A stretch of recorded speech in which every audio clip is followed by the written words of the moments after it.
ಕೇಳುಗ ಮಿತ್ರರೇ ನಮಸ್ಕಾರ. ಬೋಧಿಸತ್ವ ಜಾತಕ ಕಥೆಗಳ ಸರಣಿಗೆ ತಮಗೆಲ್ಲ ಆತ್ಮೀಯವಾದ ಸ್ವಾಗತ. ಇಂದು ನೀವೆಲ್ಲ ಗರುಡ ಜಾತಕ ಕಥೆಯನ್ನ ಕೇಳಲಿದ್ದೀರಿ. ಒಮ್ಮೆ ಬೋಧಿಸತ್ವನು ಮಹಾಶಕ್ತಿಯುಳ್ಳ ಜ್ಞಾನಿ ಮತ್ತು ಧರ್ಮನಿಷ್ಠ ಗರುಡನಾಗಿ ಜನಿಸಿದ.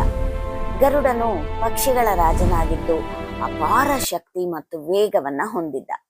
ಆದರೆ ಅವನ ನಿಜವಾದ ಮಹತ್ವ ಅವನ ಬಲದಲ್ಲ, ಅವನ ವಿವೇಕ, ನಿಯಂತ್ರಣ ಮತ್ತು ಧರ್ಮದಲ್ಲಿ ಇತ್ತು. ಆ ಕಾಲದಲ್ಲಿ ಗರುಡರು ಮತ್ತು ನಾಗರು ಅಂದ್ರೆ ಹಾವುಗಳು ಪರಸ್ಪರ ಶತ್ರುಗಳಾಗಿದ್ರು. ಗರುಡರು ನಾಗರನ್ನ ಆಹಾರವಾಗಿ ಹಿಡಿತಾ ಇದ್ರು. ಈ ಕಾರಣದಿಂದ ನಾಗರು ಸದಾ ಭಯದಲ್ಲೇ ಬದುಕ್ತಾ ಇದ್ರು.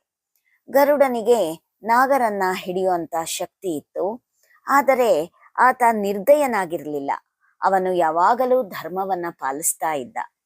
ಒಮ್ಮೆ ನಾಗರಾಜ ತನ್ನ ಪ್ರಜೆಗಳ ನೋವನ್ನ ಗರುಡನ ಬಳಿ ಈ ರೀತಿ ಹೇಳಿಕೊಂಡ. ನಾವು ನಿರಂತರ ಭಯದಲ್ಲಿ ಬದುಕ್ತಾ ಇದ್ದೇವೆ, ನಮ್ಮ ಜೀವಕ್ಕೆ ಯಾವ ಕ್ಷಣದಲ್ಲಾದರೂ ಅಪಾಯ ಇದೆ ಅಂತ. ಯಾಕೆಂದ್ರೆ ನಾಗರು ಗರುಡನ ಮೇಲೆ ಕೋಪ ಮತ್ತು ಭಯ ಎರಡನ್ನ ಹೊಂದಿದ್ರು.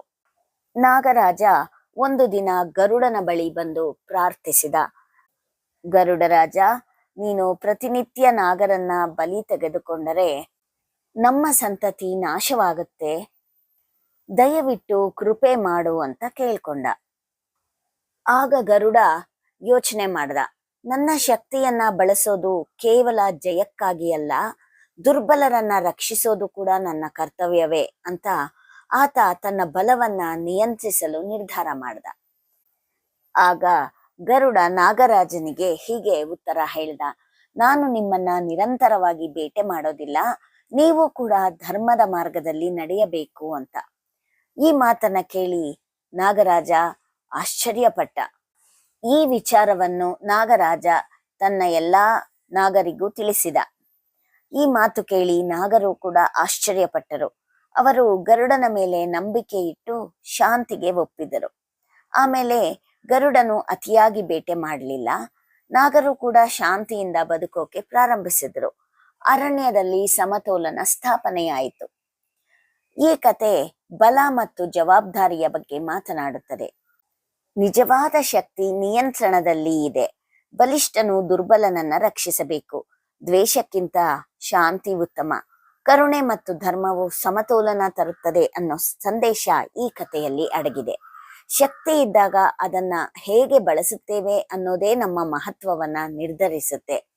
ಗರುಡನ ರೀತಿ ಬಲದ ಜೊತೆ ವಿವೇಕ ಕೂಡ ಇದ್ದಾಗ ಕೋಪದ ಮೇಲೆ ನಿಯಂತ್ರಣವನ್ನು ತಂದುಕೊಂಡರೆ ಆಗ ಜೀವನದಲ್ಲಿ ನಿಜವಾದ ಗೌರವ ಮತ್ತು ಸಮತೋಲನ ಉಂಟಾಗುತ್ತದೆ ಅನ್ನೋದನ್ನ ಈ ಕಥೆಯ ಮುಖಾಂತರ ನಾವು ತಿಳಿದುಕೊಳ್ಳಬಹುದು.